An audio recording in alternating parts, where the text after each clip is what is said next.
میں نے بتایا تھا کل بھی موضوع گفتگو ہمارا معرفت امام زمانہ علیہ السلام ہے، اور کیونکہ اس موضوع پر ہی انشاءاللہ گفتگو کریں گے، اور کل میں نے آپ کے سامنے وہ القابات امام کے بتائے ہیں، کیوں کہ ہر امام کا آپ نام لے سکتے ہیں، لیکن ممنوع ہے کہ وقت کے امام کا نام لیا جائے، اور خصوصیت کے ساتھ کہ بمع کنیت کے امام کا نام لینے کی سخت ترین ممانعت ہے۔ تو جہاں اتنے سارے القابات ہوں تو پھر ضرورت نہیں ہے کہ ہم نام لیں، اور کل کی ہی گفتگو سے آگے گفتگو بڑھاتی ہوں کہ یہ وہ امام ہے کہ اصحاب بیٹھے ہیں، چھٹے امام کی امام جعفر صادق علیہ السلام ہے، اور کیونکہ اصحاب بیٹھے ہیں اور گفتگو ہوئی آخری زمانے کی کہ آخری کون ہوگا جانشین، تو ایسے میں امام سے اصحاب نے پوچھا کہ مولا جب انہیں دیکھیں گے نہیں تو لوگ کیسے جانیں گے؟ کہا مولا کوئی نقشہ ہی کھینچ دیجئے۔ کہا ہم تمہیں بتاتے ہیں کہ وہ کیسے ہوں گے۔ کہا ان کا رنگ سنہرا ہوگا اور بدن اسرائیلی ہوگا۔ اب یہ جو لفظ اسرائیلی ہے نا، اسے ذرا محفوظ رکھیے گا ذہن۔ بدن اس کا اسرائیلی ہوگا اور آنکھیں اس کی اتنی حسین اور بڑی ہوں گی کہ جس میں آنکھ کی پتلیاں عین سیاہ ہوں گی، اور اس پر جو سفید دیدے ہوں گے وہ اتنے پھیلے ہوں گے کہ جیسے سچے موتی،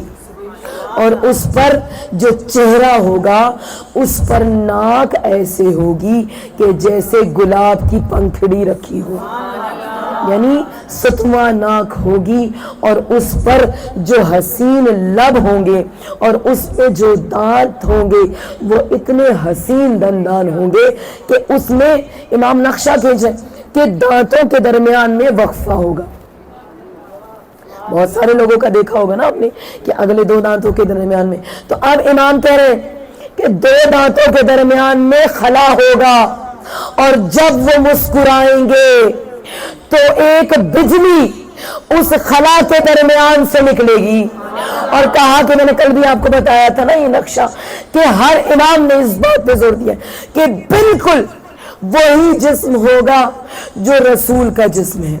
اور گال پر ایک تل ہوگا جو ستارہ سحری کی مانند ہوگا کہ جب چمکے گا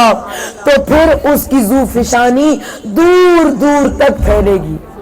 اور جس کی قامت کا یہ عالم ہوگا کہ اس کی عمر تو 40 برس ہوگی، مگر جب وہ سامنے آئے گا تو 26 برس سے زیادہ اس کی جوانی محسوس نہیں ہوگی۔ اور یہی مومنات وجہ ہے کہ میں نے آپ کو بتایا تھا نا کہ نام ہے المنتظر، اور انتظار اتنا کریں گے کہ اپنے بھی انتظار چھوڑ دیں گے کہ اگر آنا ہوتا، اگر کوئی ہوتا تو آ جاتا۔ کیونکہ اتنے انتظار کے بعد جب امام تشریف لائیں گے اور جب امام اعلان کریں گے کہ میں تمہارے وقت کا امام ہوں، تو لوگ ماننے سے انکار کر دیں گے کہ کیوں کر ممکن ہے کہ اتنا عالم جوانی میں، عالم شباب میں وہ امام جسے دنیا سے غیبت میں گئے ہوئے بھی صدیاں گزر گئی ہیں، اس کی جوانی اتنی جوان ہے کہ بال ریش کے بھی سیاہ، بال سر کے بھی سیاہ، چہرے پر شادابی ہے، اور چہرہ جو ہے وہ اس طرح کھلا ہوا ہے کہ جیسے ایک گلاب ہو۔ تو کیونکہ اتنی جوانی ہوگی اسی لیے لوگ انکار کر دیں گے پہچاننے سے کہ ہو ہی نہیں سکتا۔ کیونکہ امام کا فرمان ہے کہ لوگ سوچیں گے کہ جو امام آئے گا وہ بزرگ ہوگا، اس پر بڑھاپا ہوگا، بزرگی کے آثار ہوں گے، لیکن نہیں، یہ تو جوان ہے، ممکن ہی نہیں ہے کہ امام اتنا جوان ہو۔ تو کیوں؟ اس لیے